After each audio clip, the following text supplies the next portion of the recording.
Bismillahirrahmanirrahim. Assalamualaikum warahmatullahi wabarakatuh. Pada pengajian sore ini, insya Allah Teteh akan menjelaskan tentang problematika wanita yang terkait dengan haid, nifas atau melahirkan, dan istihadah. Yang pertama akan kita bahas pada sore ini yaitu tentang haid.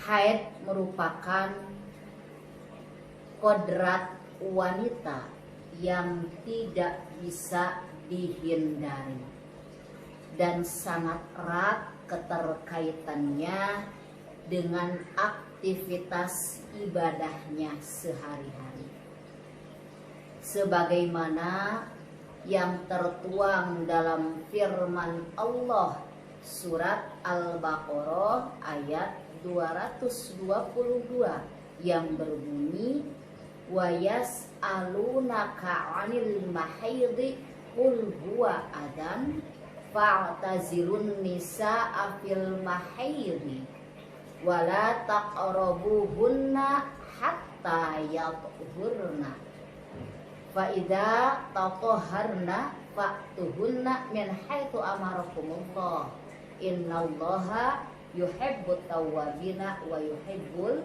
mutatahhirin. Yang artinya, mereka bertanya kepadamu tentang haid, maka katakanlah bahwa haid itu adalah suatu kotoran. Oleh sebab itu, hendaklah kamu menjauhkan diri dari wanita yang sedang haid, dari wanita di waktu haid, dan janganlah kamu mendekati mereka sebelum mereka bersuci. Apabila mereka telah suci, maka campurilah mereka itu di tempat yang diperintahkan Allah kepadamu.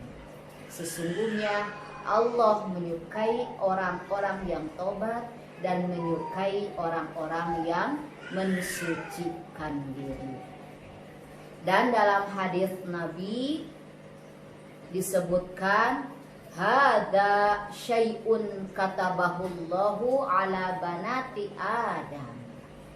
Ini yaitu haid merupakan sesuatu yang telah ditakdirkan Allah kepada cucu-cucu wanita Adam. Pada masa jahiliyah, haid itu dianggap sesuatu yang menjijikkan dan harus dipikul oleh kaum wanita.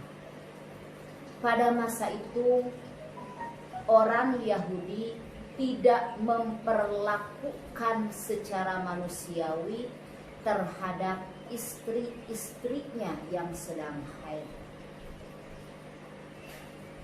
Mereka mengusirnya dari rumah, tidak mau makan bersama, dan tidak mau mengajak tidur bersama. Dan semua itu sangat melecehkan sekali kaum wanita. Sementara orang Nasrani mempunyai kebiasaan sebaliknya, di mana mereka mempunyai kebiasaan menggauli istrinya dikala sedang haid. Nah, hal ini kemudian mendorong para sahabat untuk menanyakan tentang hukum-hukum haid, yang kemudian turunlah ayat yang tadi dibacakan. Nah, dari ayat dan hadis yang tadi disebutkan itu merupakan gambaran sebagian jawaban tentang hukum-hukum yang terkait dengan haid di mana wanita harus tetap diperlakukan sebagaimana mestinya. Maka dari sinilah kemudian para ulama merumuskan hukum-hukum yang terkait dengan haid dengan didukung hadis-hadis yang lain sesuai dengan babnya. Selain itu, Imam Asy-Syafi'i dalam merumuskannya tidak hanya berlandaskan pada Al-Quran dan hadis saja, tetapi beliau juga melakukan penelitian kepada berpuluh-puluh bahkan beratus-ratus wanita dari berbagai daerah dan dari berbagai taraf ekonomi yang berbeda untuk menyimpulkan hukum-hukum yang terkait dengan haid, nifas, dan istihadah tersebut. Haid atau biasa juga disebut dengan menstruasi secara harfiah artinya adalah mengalir.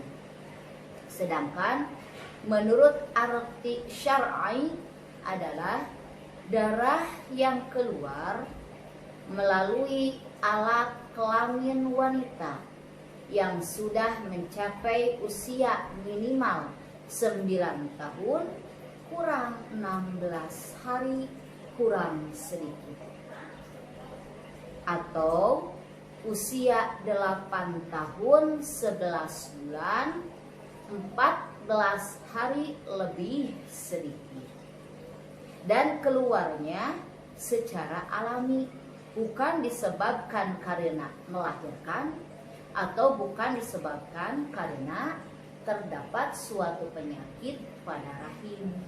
Dengan demikian, darah yang keluar ketika wanita belum berumur 9 tahun kurang 16 hari kurang sedikit, atau disebabkan karena penyakit atau disebabkan karena melahirkan, itu tidak dinamakan darah haid. Pada umumnya, wanita dalam setiap bulan itu selalu mengalami haid secara rutin sampai masa menopause. Menopause itu usia di mana wanita sudah tidak mengeluarkan lagi darah haid. Namun, tidak menutup kemungkinan terjadi haid pada usia senja, karena tidak ada batas usia maksimal wanita mengeluarkan darah haid. Hukum belajar ilmu haid mengingat permasalahan haid selalu bersentuhan dengan rutinitas ibadah setiap hari, maka seorang wanita dituntut untuk mengetahui hukum-hukum permasalahan yang dialaminya, agar ibadah yang dilakukan itu sah dan benar menurut syara. Untuk mengetahui hukum permasalahan haid atau permasalahan nifas dan istihadah, maka tidak ada jalan lain kecuali dengan belajar. Nah, sedangkan ketentuan hukum mempelajari masalah haid, nifas, dan istihadah itu ada 2 macam. Yang pertama, fardhu ain bagi wanita yang sudah baligh. Hukum mempelajari tentang haid, nifas, dan istihadah itu fardhu ain untuk wanita yang sudah baligh. Artinya wajib bagi setiap wanita yang sudah baligh untuk belajar dan mengerti permasalahan yang berhubungan dengan haid, nifas, dan istihadah. Sebab mempelajari hal-hal yang menjadi syarat keabsahan dan batalnya suatu ibadah adalah fardu ain. Sehingga setiap wanita wajib keluar untuk mempelajari hal tersebut, dan bagi suami atau bagi mahramnya tidak boleh melarangnya, terkecuali, sekali lagi, bagi suami atau bagi mahramnya tidak boleh melarangnya manakala mereka tidak bisa mengajarinya. Namun apabila mereka mampu mengajarinya dan memberikan penjelasan mengenai hukum-hukum tersebut, maka diperbolehkan bagi mereka untuk mencegah wanita tidak keluar dari rumah. Yang kedua, fardu kifayah untuk laki-laki. Mengingat permasalahan haid, nifas, dan istihadah tidak bersentuhan langsung dengan rutinitas ibadah kaum laki-laki, maka hukum mempelajarinya adalah fardu kifayah. Sebab mempelajari ilmu yang tidak bersentuhan langsung dengan amaliyah yang harus dilakukan, maka itu hukumnya fardu kifayah. Hal ini tujuannya untuk menegakkan ajaran agama dan untuk kebutuhan fatwa. Makanya dihukumi fardu kifayah. Dan yang perlu diperhatikan juga bagi orang tua, wajib memerintahkan anaknya, baik laki-laki atau perempuan, untuk melaksanakan sholat ketika anak-anaknya sudah mencapai usia 7 tahun, dan memukulnya sekiranya menjerakkan tatkala mereka meninggalkan sholat ketika sudah genap umur 10 tahun. Di samping itu juga wajib melarangnya dari segala perbuatan yang diharamkan dan memberi pelajaran tentang hal-hal yang diwajibkan baginya ketika sudah baligh, termasuk di dalamnya permasalahan tentang haid, nifas, dan istihadah. Ketika anak sudah baligh, maka tanggung jawab orang tua sudah dianggap gugur dan beralih menjadi tanggung jawab anak itu sendiri. Tanda-tanda baligh seorang anak bisa dihukumi baligh apabila sudah memenuhi salah satu dari 4 ciri-ciri baligh.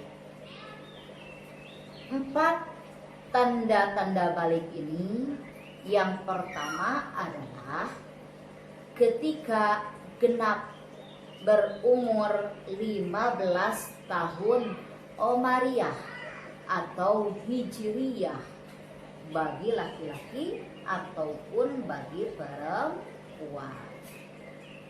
Hal ini berdasarkan hadis Ibnu Umar tatkala beliau diajukan kepada Nabi Sallallahu Alaihi Wasallam untuk ikut berperang dalam perang Uhud Saat itu beliau Ibnu Umar usianya masih 14 tahun dan Nabi tidak mengizinkannya atau tidak merestuinya karena dianggapnya belum baligh. Kemudian pada perang Khandaq, Ibnu Umar diajukan kembali untuk ikut berperang pada Nabi Shallallahu Alaihi Wasallam, dan pada saat itu Ibnu Umar berusia 15 tahun dan Nabi mengizinkannya karena dianggapnya Ibnu Umar sudah baligh. Nah, dari hadis tersebut ulama merumuskan bahwa bila seorang anak laki-laki atau perempuan sudah genap berumur 15 tahun, maka dihukumi baligh. Sedangkan cara penghitungannya dimulai dari terpisahnya anak dari kandungan sang ibu sampai genap umur 15 tahun Hijriyah dengan hitungan yang pasti. Oleh karena itu, apabila kurang 1 hari saja dari hitungan tersebut, maka seorang anak tersebut belum dihukumi baligh. Dalam penentuan umur baligh ini yang dijadikan pijakan dalam penanggalan yaitu penanggalan tahun Hijriyah, bukan penanggalan Masehi, karena perbedaannya sangat jauh sekali antara Hijriyah dengan Masehi. Dengan demikian, maka sudah seharusnya lah orang tua membiasakan diri menggunakan penanggalan Hijriyah dalam menulis hari kelahiran bayi atau hari kelahiran anaknya, bukan dengan penanggalan tahun Masehi. Kemudian tanda-tanda baligh yang kedua adalah keluarnya sperma pada saat minimal usia 9 tahun Hijriyah bagi laki-laki maupun bagi perempuan. Hal ini berdasarkan firman Allah dalam surat An-Nur ayat 59, wa idza balagul atfalu minkumul huluma falyasta'dzanu. Dan apabila anak-anakmu sekalian telah mencapai baligh atau keluar sperma, maka hendaklah meminta izin. Dan dalam hadis rufi'al qalamu an salatatin anis sobiyyi hatta yahtalim. Tuntutan untuk mengamalkan syariat tidak diberlakukan bagi 3 orang. Salah satunya yaitu bagi anak kecil sampai dia keluar sperma. Nah, dari ayat dan hadis tersebut ulama merumuskan bahwa keluar sperma adalah salah satu tanda baligh bagi laki-laki ataupun bagi perempuan. Keluar sperma bisa menjadi tanda baligh apabila anak laki-laki atau perempuan sudah berumur 9 tahun dan sperma sudah yakin terasa keluar, walaupun tidak terlihat dari keluar kemaluan. Namun ia tidak dihukumi junub kecuali apabila sperma sudah terlihat dari luar. Jika belum genap umur 9 tahun, maka seorang anak tidak bisa dihukumi baligh. Tanda-tanda baligh yang ketiga yaitu haid. Artinya ketika wanita pertama kali mengalami haid, maka mulai saat itu ia dihukumi baligh. Dan ciri-ciri baligh yang keempat yaitu hamil atau melahirkan. Pada hakikatnya, hamil atau melahirkan bukanlah menjadi salah satu tanda baligh bagi wanita. Akan tetapi, yang menjadi tanda balighnya adalah keluarnya sperma yang ditandai dengan adanya melahirkan. Sebab kehamilan tidak bisa diyakini keberadaannya kecuali setelah melahirkan. Ketika wanita sudah melahirkan, maka wanita tersebut dihukumi baligh semenjak 6 bulan lebih sedikit sebelum melahirkan. Jadi pada usia kehamilan 6 bulan lebih sedikit. Batas usia wanita haid, awal usianya seorang wanita yang mengeluarkan darah haid adalah jika ia sudah mencapai usia 9 tahun kurang 16 hari kurang sedikit, yakni kurang dari waktu yang cukup dihukumi minimal suci atau 15 hari dan minimal haid atau 1 hari 1 malam. Itu yang 16 harinya itu yaitu 15 hari waktu minimal suci dan 1 harinya waktu minimal haid. Sehingga jika ia mengeluarkan darah kurang dari usia tersebut, kurang dari usia 9 tahun kurang 16 hari kurang sedikit, maka darah yang keluar tidak disebut haid, akan tetapi dinamakan darah istihadah. Namun pada umumnya wanita pertama kali keluar darah adalah di saat ia berusia 12 sampai 14 tahun.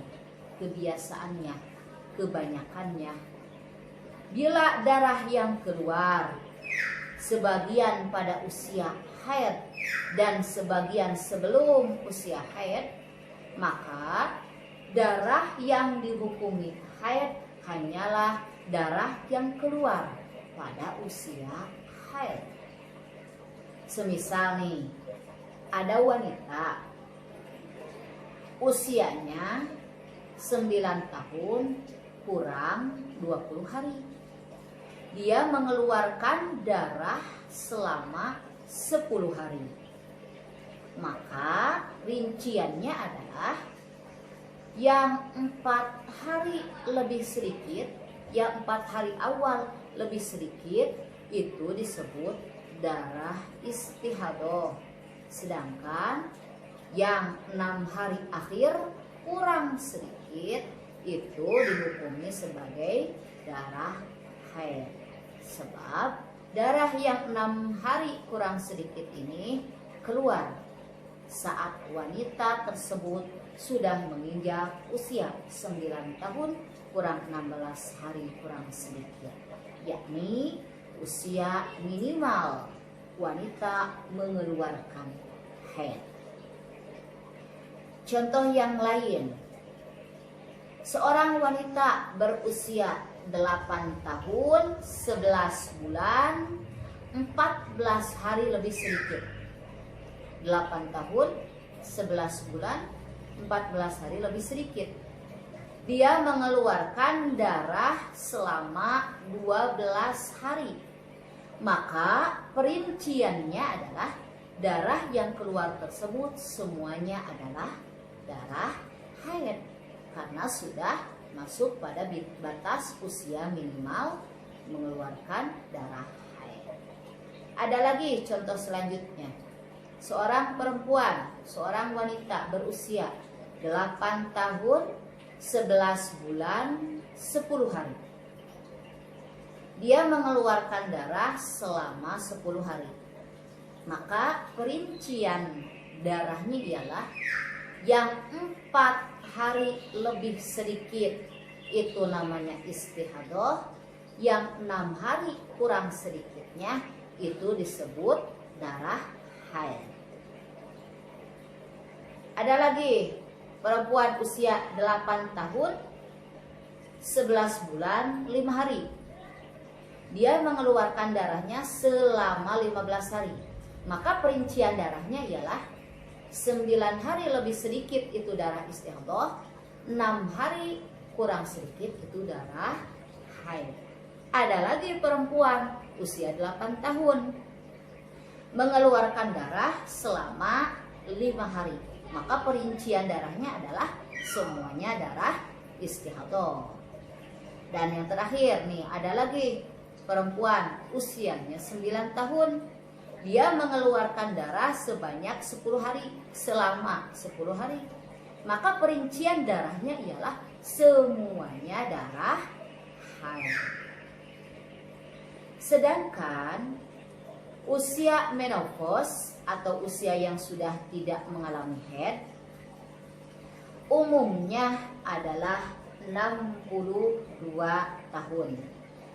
Namun para ulama menjelaskan bahwa usia berapapun apabila wanita mengeluarkan darah dan telah memenuhi ciri-ciri haid, maka darah yang keluar tetap dihukumi haid. Dan wanita lanjut usia pun masih bisa dimungkinkan untuk mengalami haid. Ketentuan darah haid, warna, sifat, kuat, dan lemahnya darah itu tidak menjadi acuan dalam penentuan hukum darah haid. Sebab apa? Sebab pembahasan kuat dan lemahnya darah hanya untuk menentukan darah haid tatkala wanita mengalami istihadah atau keluar darah lebih dari 15 hari. Dengan demikian, meskipun warna dan sifatnya berbeda-beda, sifat darahnya, kalau masih dalam batasan hari haid, maka itu dihukumi haid. Darah yang keluar dihukumi haid apabila memenuhi 4 syarat. Syarat yang pertama, keluar dari wanita yang usianya minimal 9 tahun kurang 16 hari kurang sedikit. Itu darah yang keluarnya dihukumi darah haid. Yang kedua, darah yang keluar minimal 1 hari 1 malam jika keluar secara terus menerus, atau sejumlah 24 jam jika keluarnya secara terputus-putus asal tidak melampaui 15 hari. Yang ketiga, darah yang keluar dihukumi haid apabila tidak lebih dari 15 hari 15 malam jika keluar secara terus menerus. Dan yang keempat, darah yang keluar dihukumi haid apabila keluar setelah masa minimal suci, yakni 15 hari 15 malam dari haid sebelumnya. Jika seorang wanita mengeluarkan darah namun tidak memenuhi 4 syarat yang tadi, maka darah yang keluar tidak dihukumi darah haid, tetapi darah tersebut adalah darah istihadah.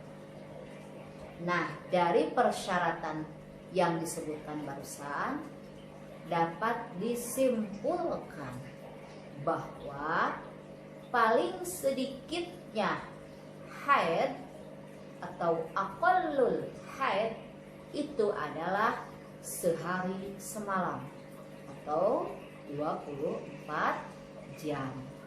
Dan paling lamanya aktsarul haid itu adalah 15 hari 15 malam. Namun pada umumnya atau kebanyakannya setiap bulan wanita mengeluarkan darah haid selama 6 atau 7 hari. Sehingga masa sucinya adalah 24 atau 23 hari. Namun ada juga wanita yang setiap bulan mengeluarkan darah kurang dari kebiasaan yang tadi. Bahkan ada pula wanita yang mengeluarkan darah haidnya 5 bulan sekali. Atau ada juga yang 3 bulan sekali. Bahkan ada juga yang 1 tahun sekali. Bahkan ada juga yang selama hidupnya tidak pernah mengalami haid sama sekali. Seperti yang dialami oleh Sayyidah Fatimah binti Rasulullah Sallallahu Alaihi Wasallam. Jadi itu normal, biasa, tidak apa-apa. Kalau sekiranya terhadap badan tidak ada efeknya, tidak sakit, tidak pegal-pegal. Paling sedikitnya jarak waktu yang memisah antara satu haid dengan haid sebelumnya atau disebut dengan aqallut tuhri adalah 15 hari 15 malam. Sehingga tidak menutup kemungkinan dalam 1 bulan wanita bisa mengalami 2 kali haid. Seperti pada awal bulan keluar darah selama 2 hari, kemudian berhenti selama 16 hari, kemudian keluar lagi selama 3 hari.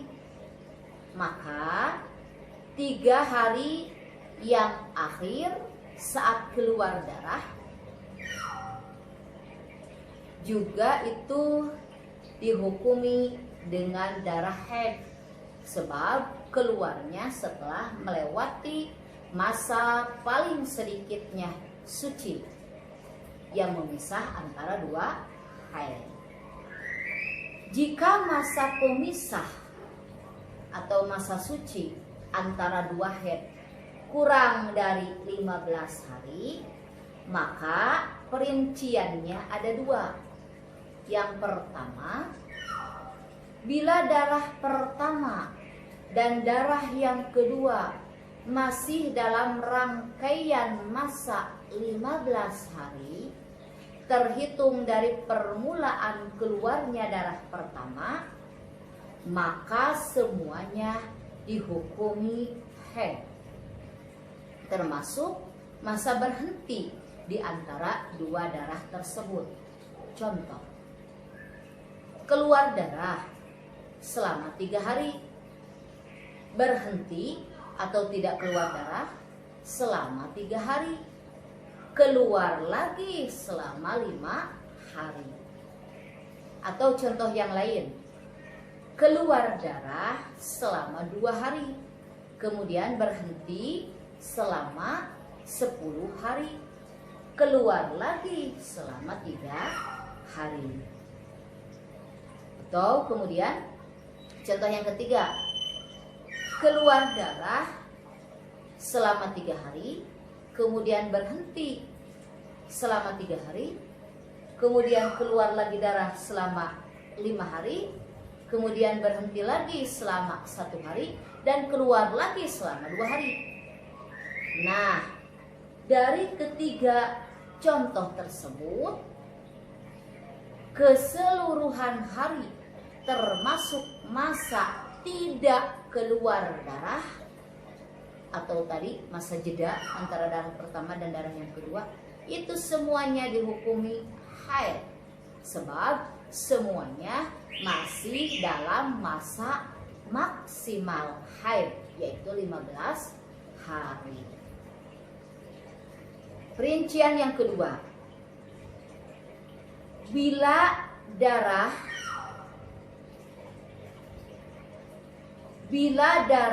kedua sudah di luar rangkaian masa 15 hari dari permulaan haid pertama, atau jumlah masa pemisah ditambah dengan darah pertama tidak kurang dari 15 hari, sementara jumlah masa pemisah ditambah darah kedua tidak lebih 15 hari, maka darah kedua dihukumi sebagai darah fasad atau darah kotor.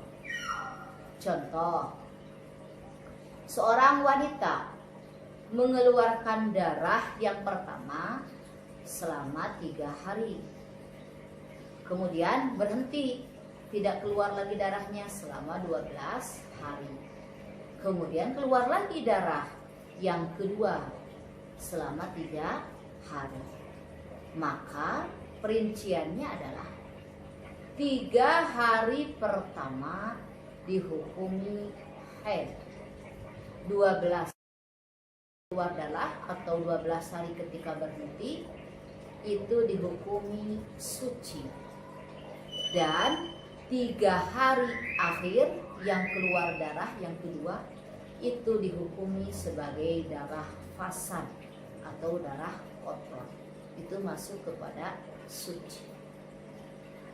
Contoh yang kedua, seorang wanita mengeluarkan darah pertama selama 6 hari, kemudian berhenti, tidak mengeluarkan darah selama 9 hari, kemudian keluar lagi darah yang kedua selama 2 hari.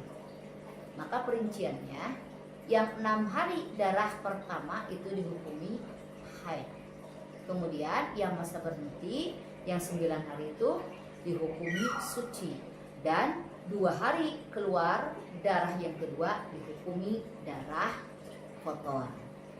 Atau contoh yang ketiga, seorang perempuan atau seorang wanita keluar darah yang pertama selama 8 hari, kemudian berhenti selama 9 hari, kemudian keluar lagi darah kedua selama 3 hari. Maka perinciannya 8 hari awal itu dihukumi haid, berhenti 9 hari itu dihukumi suci, dan 3 hari darah yang kedua itu dihukumi darah fasad atau darah kotor. Sedangkan apabila jumlah masa suci pemisah ditambah darah kedua melebihi 15 hari, maka sebagian darah kedua dihukumi fasad, dihukumi darah fasad. Karena itu untuk menyempurnakan masa minimal suci pemisah, dan sisanya dihukumi haid yang kedua, dihukumi haid yang kedua bila memenuhi ketentuan haid. Seperti contoh, seorang perempuan keluar darah pertama 3 hari, kemudian berhenti selama 12 hari, kemudian keluar lagi darah yang kedua 6 hari, maka perinciannya 3 hari awal itu dihukumi haid, 12 hari dihukumi suci, dan 3 hari dari darah kedua adalah darah kotor dan dihukumi itu masa suci maksudnya. Sedang 3 hari yang akhir dari darah yang kedua dihukumi haid yang kedua. Contoh yang kedua, keluar darah pertama 5 hari, kemudian berhenti selama 10 hari, kemudian keluar lagi darah selama 10 hari. Maka perinciannya 10 hari awal itu dihukumi haid, kemudian 10 hari ditambah 5 hari darah yang kedua itu sebagai darah kotor, maka dihukumi masa suci, dan 5 hari akhir dihukumi haid yang kedua. Contoh lagi nih yang ketiga, seorang perempuan mengeluarkan darah pertama selama 10 hari, berhenti selama 10 hari, dan keluar darah kedua selama 10 hari. Maka perinciannya 10 hari awal disebut haid, 10 hari tidak keluar darah, ditambah 5 hari masa keluar darah kedua, karena sebagai penyempurna masa paling sedikitnya suci, dihukumi masa suci. Sedangkan 5 hari akhir disebut darah haid yang kedua. Contoh yang keempat, keluar darah pertama selama 10 hari, berhenti selama 10 hari, kemudian keluar darah kedua selama 5 hari lebih 20 jam. Maka perinciannya 10 hari awal dihukumi haid, 10 hari tidak keluar darah, ditambah 5 hari masa keluar darah kedua, dihukumi masa suci, dan 20 jam sisanya itu disebut darah kotor karena belum sampai kepada 24 jam atau masa aqallul haid. Nah, penentuan hukum ini apabila masa keluar darah kedua setelah dikurangi untuk menyempurnakan masa minimal suci, sisanya tidak lebih dari maksimal haid, atau sisanya tidak lebih dari 15 hari 15 malam. Dan jika melebihi sisanya yaitu 15 hari 15 malam, maka perempuan tersebut dihukumi mustahadah. Dan ketentuan hukumnya disesuaikan dengan pembagian mustahadah yang nanti akan dijelaskan pada bab selanjutnya, pada pertemuan selanjutnya. Contohnya seperti begini. Seorang perempuan keluar darah selama 10 hari, berhenti selama 10 hari, kemudian keluar darah yang kedua selama 25 hari, lebih dari 15 hari. Maka perinciannya 10 hari yang pertama dihukumi haid, 10 hari saat tidak keluar darah ditambah 5 hari saat keluar darah yang kedua sebagai penyempurna 15 hari minimal masa suci yang memisahkan antara dua haid, dihukumi masa suci. Sedangkan 1 hari darah yang kedua itu dihukumi haid yang kedua, dan sisanya dihukumi darah istihadah. Hal ini jika ia adalah seorang wanita yang pertama kali mengeluarkan darah haid, dan darah yang dikeluarkan tidak bisa dibedakan antara yang kuat dan yang lemah, atau mustahadah, mubtadi'ah, mumayyizah namanya. Dan jika ia sudah pernah mengalami haid atau mu'taddah mumayyizah, maka haid dan sucinya disesuaikan dengan kebiasaannya.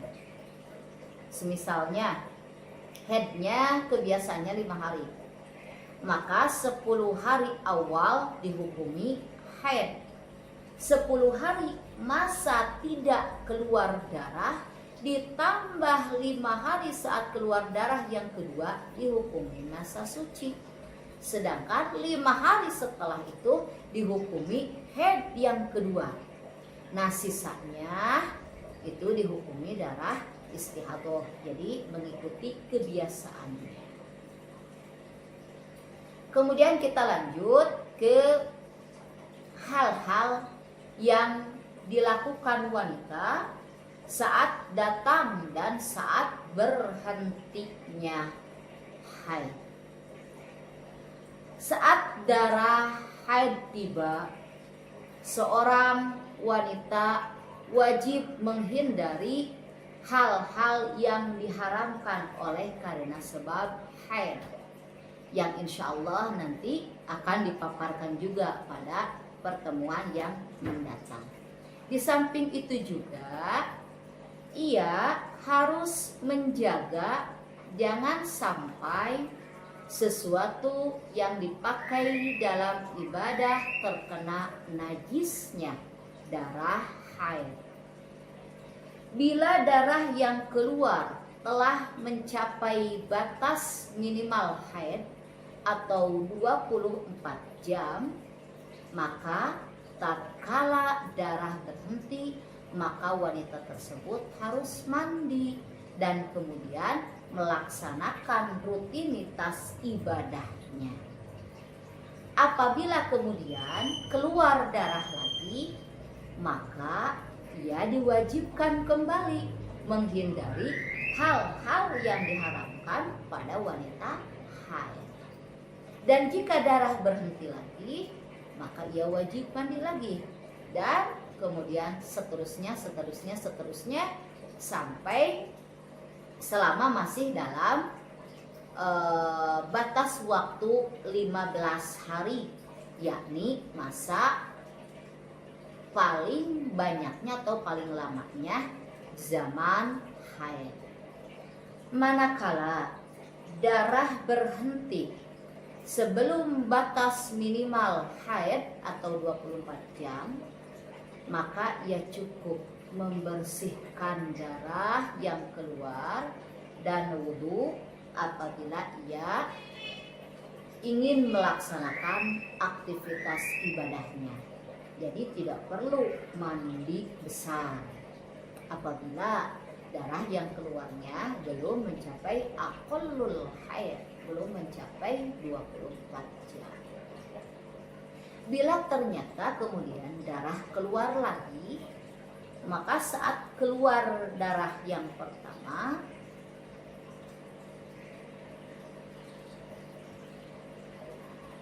apabila ternyata kemudian ia keluar darah lagi, maka saat darah berhenti, ia wajib mandi. Kalau memang masa keluar darah pertama ditambah darah kedua jumlahnya mencapai batas minimal haid. Kemudian darah dihukumi berhenti. Darah haid dihukumi berhenti apabila seandainya diusap dengan cara memasukkan semisal kapuk atau kapas, sudah tidak ada cairan yang sesuai dengan sifat dan warna haid. Jadi hanya ada cairan bening saja. Namun bila masih ada cairan yang berwarna keruh dan kuning, maka ini terjadi perbedaan pendapat di antara para ulama. Ada yang mengatakan masih dihukumi darah haid.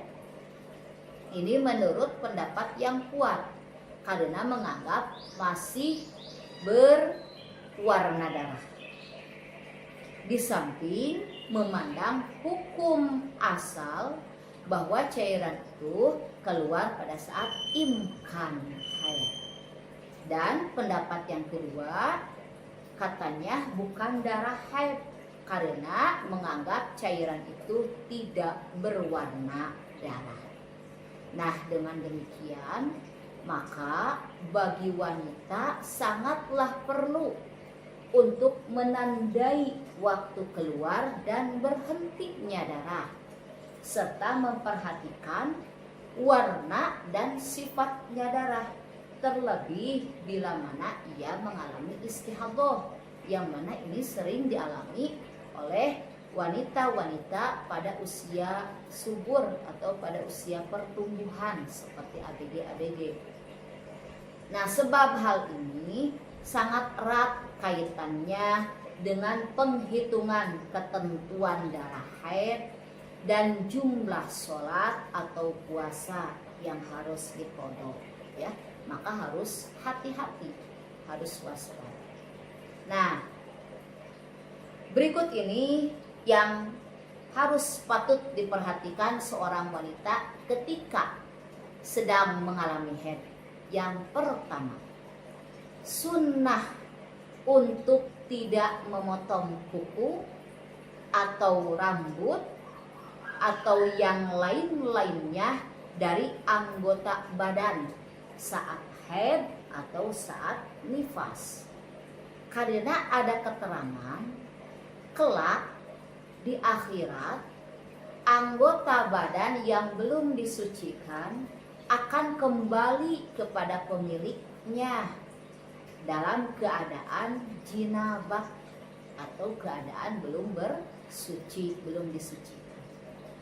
Namun apabila sudah terlanjur dipotong, maka yang wajib dibasuh adalah tempat atau bekas anggota yang dipotong, bukan potongan dari anggota tersebut. Yang kedua yang perlu diperhatikan saat sedang haid atau nifas adalah saat darah berhenti, wanita diperbolehkan mulai niat melaksanakan puasa sekalipun belum mandi. Karena haramnya puasa disebabkan oleh haid, bukan hadas. Berbeda dengan sholat, sebab penghalangnya adalah hadas kalau sholat. Juga berbeda dengan bersetubuh, sebab ada nas hadis yang secara jelas melarang menggauli istri saat sedang atau belum bersuci. Yang ketiga yang perlu diperhatikan saat haid atau nifas adalah bagi wanita yang darah haidnya berhenti dan belum sempat mandi, jika ingin tidur atau makan atau minum, maka disunnahkan membersihkan farjinya terlebih dahulu, kemudian berwudu. Dan apabila meninggalkan perbuatan ini, maka itu hukumnya makruh. Dan yang terakhir yang perlu diperhatikan saat perempuan sedang haid atau nifas, yaitu biasanya menjelang atau di saat haid wanita mengalami gangguan kesehatan, di antaranya payudara mengencang atau terasa sakit, terus mengalami pegal-pegal, lemah atau lesu, kemudian terasa perut sakit atau mules dan mudah emosi. Nah, hal-hal tersebut tidak perlu ditanggapi secara berlebihan, karena hal tersebut hanyalah dampak dari keluarnya darah secara wajar. Jadi itu normal, ya. Biasanya hal tersebut akan hilang di saat berhentinya darah haid. Bahkan terkadang hal itu hanya berlangsung sebentar saja. Mungkin itu yang bisa disampaikan mengenai problematika wanita yang terkait dengan haid. Semoga ada hal yang baik yang bisa dipetik dari pertemuan kita sore ini. Wallahul muwaffiq ila aqwamit thoriq wal 'afu minkum. Wassalamualaikum warahmatullahi wabarakatuh.